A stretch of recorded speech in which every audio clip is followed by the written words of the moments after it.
طور پر پیش ہی نہ کرتے، کیونکہ جب شرط لگائی کہ روایت وہ ہونی چاہیے جس کی سند متصل ہو، اس کی تو سند ہی منقطع ہے۔ یہ علامہ ہیثمی نے، یہ میں نے اس کو ہائی لائٹ کیا ہے، علامہ ہیثمی نے اسی روایت کو بیان کرنے کے بعد آگے لکھا ہے وعبد الرحمن ابن ابی لیلہ لم یسمع من ثابت ابن قیس، کہ اس روایت کا ایک راوی جس کا نام عبد الرحمن بن ابی لیلہ ہے، اس نے ثابت بن قیس سے یہ روایت سنی ہی نہیں ہے۔ تو یہاں تو انقطاع ہے، اور قادری صاحب پیش کر رہے ہیں دلیل سند متصل ہونی چاہیے، تو پہلی جو بنیادی رکھی ہے وہی کچی ہے، کیونکہ جہاں سے روایت پیش کر رہے ہیں آگے حکم لگا ہوا ہے اس کے اوپر، محدث نے، علامہ ہیثمی نے آگے حکم لگایا ہوا ہے کہ اس روایت میں عبد الرحمن بن ابی لیلہ کا صحابی رسول ثابت بن قیس بن شماس سے روایت سننا ہی ثابت نہیں ہے۔ یا تیسری خرابی انہوں نے یہ کی کہ روایت تو مجمع زوائد کے حوالے سے بیان کر دی، لیکن جو حکم تھا وہ چھپا گئے۔ یہ بھی تو کوئی دیانت نہیں ہے نا کہ محدث کی کتاب سے تم ایک روایت پیش کرو اور محدث نے آگے اس روایت پر جو حکم لگایا ہے وہ تم چھپا جاؤ، یہ بھی تو بددیانتی کی انتہا ہے۔ یا تو یہ کرتے نا کہ اپنے علامہ ہیثمی سے اختلاف کرتے کہ تم نے کہا ہے کہ سماع نہیں ہے، میں دلیل سے ثابت کرتا ہوں کہ سماع ہے، پھر بھی کوئی بات ہوتی۔ لیکن طاہر القادری صاحب نے یہ بھی نہیں کیا، اس کی نہ دلیل دی ہے راوی کی اپنے شیخ سے اوپر جس سے بیان کر رہے سماع کی، اور نہ ہی علامہ ہیثمی کا آگے حکم بیان کیا،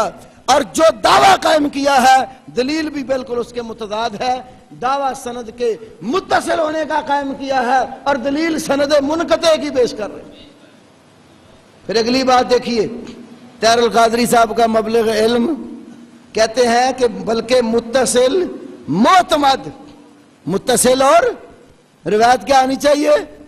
معتمد، قابل اعتماد روایت ہو، راوی قابل اعتماد ہو، روایت بھی معتمد ہو۔ انہوں نے آگے اسی دورہ بخاری میں جو پڑھایا ہے ایک روایت پیش کی، یہ سنن ابن ماجہ سے جلد نمبر 1 صفحہ 25 حدیث نمبر 65 حوالہ دیا ہوا ہے۔ اب پھر آگے ان کی اپنی ایک کتاب المنہاج السوی کا صفحہ 34 دیا ہوا ہے۔ میں اصل کتاب ابن ماجہ نکال کر آپ کے سامنے یہ بات عرض کرتا ہوں۔ یہ جو سنن ابن ماجہ میں 65 نمبر روایت طاہر القادری صاحب نے بیان کی ہے، اس میں بھی بڑے گول کھلائے۔ ابھی صرف میں ایک بات عرض کرنے لگا ہوں، باقی بعد میں عرض کرتا ہوں۔ انہوں نے یہاں سے روایت دی ہے حدثنا سہل بن ابی سہل و محمد بن اسماعیل قال حدثنا عبد السلام بن صالح ابو سلط الحربی قال حدثنا علی بن موسیٰ الرضا عن ابیہ عن جعفر بن محمد عن ابیہ عن علی بن الحسین عن ابیہ عن علی بن ابی طالب قال قال رسول اللہ صلی اللہ علیہ وسلم۔ وہ میں بات مرض کرتا ہوں کہ انہوں نے یہاں سے بھی جو سند نقل کیا ابن ماجہ میں الفاظ کچھ اور ہیں، اور طاہر القادری صاحب نے ابن ماجہ کا حوالہ دیا تو وہاں الفاظ ہی کچھ اور۔ بہرحال یہ بات نہیں میری، ابھی میں جو عرض کرنے لگا ہوں وہ یہ ہے کہ طاہر القادری صاحب نے کیا کہا کہ راوی جو ہے جو روایت بیان کر رہا ہے اس کی سند متصل ہو اور معتمد ہو۔ اب یہ جو روایت انہوں نے پیش کی ہے اس کے اندر ایک راوی ہے، اس کا نام ہے عبد السلام بن صالح ابو سلط الحروی۔ ابو سلط اس کی کنیت ہے، نام اس کا عبد السلام ہے اور اس کے باپ کا نام صالح ہے۔ اب یہ راوی ہے کیسا؟ ائمہ حدیث نے اس راوی کو متروک اور ضعیف ترین قرار دیا، بلکہ رافضی اور خبیث قرار دیا۔ یہ میں عرض کرتا ہوں امام صاحبی کی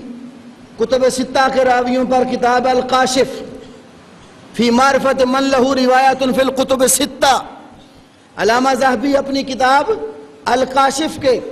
652 صفحہ کے اوپر اس راوی کے متعلق یہ بات نقل فرماتے ہیں، کہتے ہیں عبدالسلام بن صالح ابو سلط الحروی واہن شیعی متہم ما صلاحہ، کہتا ہے کہ بظاہر کچھ اس میں صلاحیت اور نیکی ہے، لیکن اس کے باوجود حدیث میں متہم ہے اور شیعہ بھی ہے اور واہن انتہائی کمزور راوی بھی ہے۔ جو راوی شیعہ بھی ہو اور حدیث کے اندر متہم بھی ہو اور انتہائی کمزور بھی ہو تو ایسے راوی کی روایت معتمد کیسے ہو سکتی ہے؟ اسی کے متعلق امام ذہبی نے اپنی دوسری کتاب، یہ علامہ ذہبی کی جو ضعیف راویوں کے اوپر کتاب ہے، اس کتاب کے صفحہ نمبر 249 کے اوپر دیوان الضعفاء والمتروکین، یہ امام ذہبی کی جو راوی متروک ہو گئے، ضعفاء اور کمزور گردانے گئے، ان پر کتاب لکھی امام ذہبی نے۔ اس کے اندر کہتے ہیں اتہمہ بالقذب غیر واحد قال ابو زرعہ لم یکن بثقۃ وقال ابن عدی متہم وقال غیرہ رافضی، کہتے ہیں کہ یہ امام ابو زرعہ رازی فرماتے ہیں لم یکن بثقۃ، یہ قابل اعتماد راوی ہی نہیں ہے، اور ابن عدی فرماتے ہیں اور ابن عدی کے علاوہ بھی کہ یہ رافضی بھی ہے۔ آگے امام ذہبی نے قاف کی علامت دے کر یہ بتایا ہے کہ یہ ابن ماجہ کا راوی ہے۔ اور اسی طرح اسی راوی کے متعلق جو ہے امام الجرح والتعدیل امام ابن ابی حاتم رازی نے اپنی کتاب کے اندر باقاعدہ اس کا ضعف بیان کرتے وقت اپنے باپ ابو حاتم رازی سے اور ایک اور بہت بڑے جرح تعدیل کے امام اور محدث امام ابو زرع رازی رحمت اللہ علیہم، ان سے نقل کیا ہے۔ یہ صفحہ نمبر 48 سے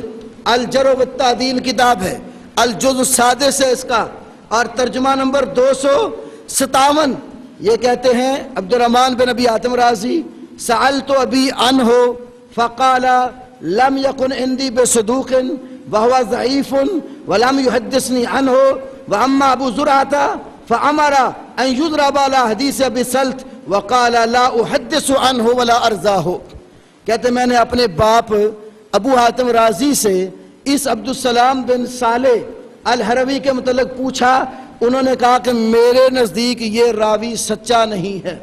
اور ضعیف ہے، اور اس کے حوالے سے انہوں نے مجھے کوئی حدیث بیان نہیں کی۔ اور امام ابو زرع رازی فرماتے ہیں کہ اس کی بیان کردہ روایتوں پر قلم پھیر دیا جائے، اور لا احدث عنہ ولا ارضاہ، فرماتے نہ میں اس سے روایت بیان کرتا ہوں اور نہ ہی میں اس کو پسند کرتا ہوں۔ اور بھی بہرحال اس میں بڑے بڑے ائمہ حدیث کا کلام موجود ہے۔ یہ امام ذہبی نے اسی طرح المغنی کے اندر بھی تقریباً یہی بات بیان فرمائی ہے۔ میں صرف ان کا یہ ایک قول نقل کر کے بات آگے کرتا ہوں۔ بہرحال ائمہ حدیث کی عبارتوں کا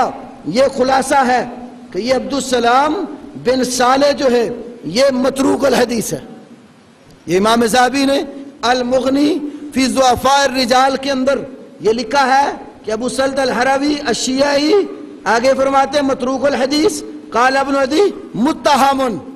شیعہ اور رافضی بھی ہے، متروک الحدیث بھی ہے، حدیث بیان کرنے پر اس کے اوپر تہمت بھی ہے کہ یہ باتیں بیان کرنے میں جھوٹ بول جاتا ہے، اور امام دارقطنی وغیرہ نے کئی ایک نے اس کو کذاب بھی قرار دیا ہے۔